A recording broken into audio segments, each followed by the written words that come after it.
बिस्मिल्लाहिर्रहमानिर्रहीम। अस्सलाम वालेकुम। सबसे पहले आप तमाम व्यूवर्स को बाबर शिगरी यूट्यूब चैनल पर खुशामदीद कहता हूँ। उसके बाद हमने लेक्चर नंबर 2 कंप्लीट किया था। क्लास 9 केमिस्ट्री लेक्चर नंबर 2 हमने कंप्लीट किया था। आज हम लेक्चर नंबर चैप्टर नंबर 3 की तरफ आज हम जा रहे हैं। हमने चैप्टर नंबर 3 कंप्लीट किया था। आज हम चैप्टर नंबर 3 में हम स्टार्ट करने जा रहे हैं। लेक्चर नंबर 1 है आज हमारा चैप्टर नंबर 3 के। इसमें हमारा जो चैप्टर है, चैप्टर का जो नाम है हमारे पास periodic table and periodicity of properties. इस चैप्टर में हमारे पास जो सबसे पहले जो टॉपिक है पीरियोडिक टेबल और उनकी जो पीरियोडिसिटी ऑफ प्रॉपर्टीज़ है, एलिमेंट्स के प्रॉपर्टीज़ है, वो है। तो आज हम सबसे पहले इनके जो पीरियोडिक टेबल के जो हिस्ट्री है हम उसके ऊपर थोड़ा बात करते हैं। उसके बाद फिर हम आगे एलिमेंट्स के बारे में बाद में हम डिस्कस करते हैं। तो सबसे पहले पीरियोडिक टेबल का डिफिनेशन हमारे पास है। पीरियोडिक टेबल का जो डिफिनेशन है बेसिक हमारे पास वो है, the arrangements of elements in various groups and periods are called periodic table. Periodic table का शॉर्ट डिफिनेशन क्या है? द अरेंजमेंट ऑफ एलिमेंट्स का जो अरेंजमेंट है in a various groups and periods are called periodic table. Periodic table में हम क्या करते हैं? एलिमेंट्स को अरेंज करते हैं एक स्पेसिफिक एक वेरियस ग्रुप्स और पीरियड्स में। अगर हम इसको पीरियड्स और ग्रुप्स में अगर हम इसको क्लासिफाइड या अरेंज नहीं करते तो हमें इसको स्टडी करने में मुश्किल हो सकती है, क्योंकि अभी हम इसको एक स्पेसिफिक ग्रुप्स में रखा तो हमारे लिए स्टडी करने के लिए आसानी होगी। तो कुछ साइंटिस्ट ने मुख्तलिफ केमिस्ट ने थ्योरी में अपना जो कंट्रीब्यूशन दी पीरियोडिक टेबल को बनाने में। उसमें सबसे पहले हमारा पास एक साइंटिस्ट है डुबाइनर ट्राइड। एक जर्मन केमिस्ट थे Dobereiner triad observe the relationship between atomic masses of several groups of 3 elements इस का ट्राइड। ये जो केमिस्ट है इसने क्या कहा? पीरियोडिक टेबल का जो क्लासिफिकेशन है इसने क्या कहा? इसने कहा कि तीन एलिमेंट्स के ग्रुप बना के हम उनके एटॉमिक नंबर्स को हम फाइंड कर सकते हैं। उसने क्या कहा था? A German chemist Dobereiner observe the relationship between atomic masses of several groups of 3 elements is called triad. उसने उसका नाम ट्राइड रखा। उसने कहा था कि 3 एलिमेंट्स का हम ग्रुप बनाते हैं और जो पहले और जो थर्ड वाला जो एलिमेंट्स है उन दोनों का अगर हम प्लस करके उनका एवरेज निकालते तो तीसरे का हमारे पास एटॉमिक मास नंबर हमारे पास आएगा। उसने इस तरह करके तीन एलिमेंट्स का ग्रुप बना के जो सेंटर या मिडिल जो एलिमेंट्स है उसको उसने एटॉमिक मास उसने फाइंड किया, लेकिन ये ज़्यादा देर तक नहीं चला। कुछ एलिमेंट्स का निकाल सका लेकिन कुछ का नहीं निकाल सका। Central elements had atomic mass average of 2 others elements का एवरेज निकाल के सेंटर वाला उसने फाइंड किया, लेकिन ये आगे दूर ज़्यादातर नहीं चला। उसका जो डिफेक्ट्स क्या है? इस साइंटिस्ट का डिफेक्ट ये आया कि only few elements could be arrange in this way, this classification did not gate wide acceptance. इसने जो तरीक़ा इस्तेमाल किया था काफ़ी चला, लेकिन कुछ एलिमेंट्स के लिए ये अप्लाई कर सका, लेकिन आगे ये अप्लाई नहीं कर सका। इसके बाद हमारे पास है अच्छा, फिर हमारे पास सेकेंड में जो है न्यूलैंड ऑक्टेस है। ये एक ब्रिटिश केमिस्ट है। In 1864 British chemist Newland put forward his observation in form of law of ऑक्टेस।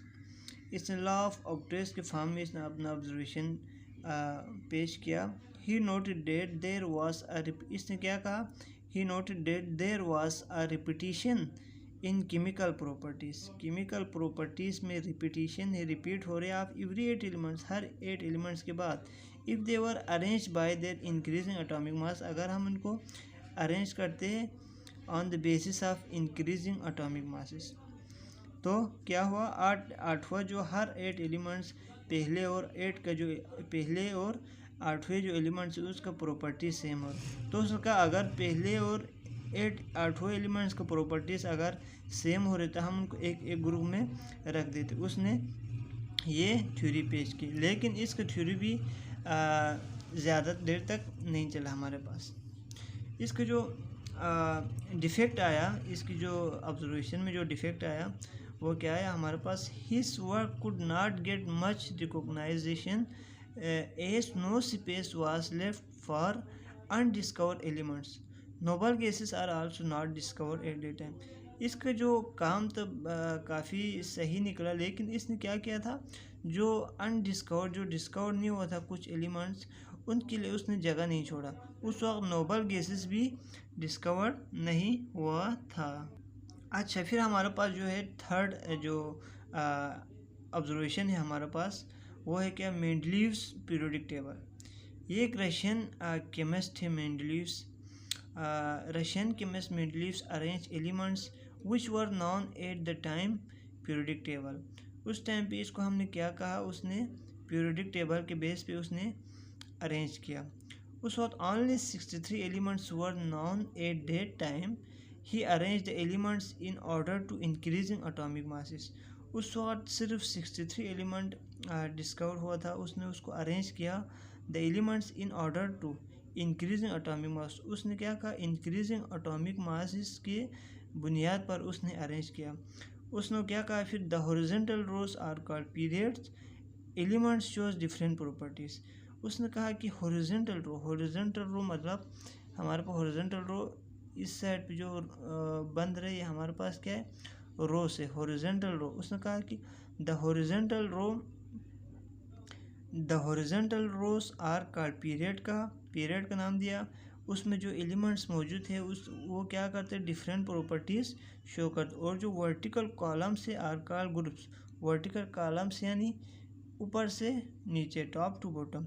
The vertical columns are called groups, elements show similar properties. उस कॉलम में एलिमेंट्स क्या करते हैं, प्रॉपर्टीज सेम प्रॉपर्टीज शो करते हैं। He put forward his work in the form of periodic law. उसने अपना जो काम है पीरियोडिक लॉ के बेस पर उसने पेश किया, लेकिन ये भी काफ़ी हद तक सही चला। लेकिन इसका जो डिफेक्ट जो आया, उसने क्या किया था, fail to explain the position of isotopes. वो आइसोटोप्स की जो पोजीशन है वो एक्सप्लेन करने में नाकाम रहा। रॉन्ग ऑर्डर, उसके अलावा wrong order of atomic masses of some elements. कुछ एलिमेंट्स का जो एटॉमिक मासेस को उसका ऑर्डर सही नहीं किया। उसके बाद हमारे पास आखिर में एक है periodic law in 1913 H Moseley discover atomic number of elements. 1913 में मोज़ले ने डिस्कवर किया एटॉमिक नंबर। उससे पहले किसी ने एटॉमिक नंबर डिस्कवर नहीं किया था, मोज़ले ने एटॉमिक नंबर डिस्कवर किया। He arrange the elements according to increasing atomic number. और उसने क्या किया, एटॉमिक नंबर के बेस पर उसने एलिमेंट्स को अरेंज किया instead of atomic masses. Atomic masses के बजाय उसने एटॉमिक नंबर की बुनियाद पर एलिमेंट्स को अरेंज किया।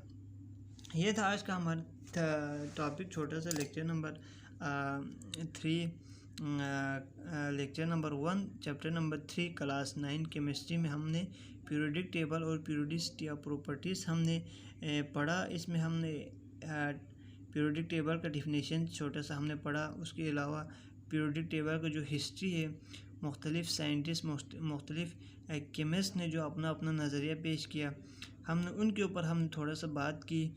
बाकी इसके बाद जो पीरियड्स, ग्रुप्स और एलिमेंट्स का जो आगे का जो टॉपिक्स है, हम इंशाल्लाह हम नेक्स्ट चैप्टर में हम उनके ऊपर बात करते हैं।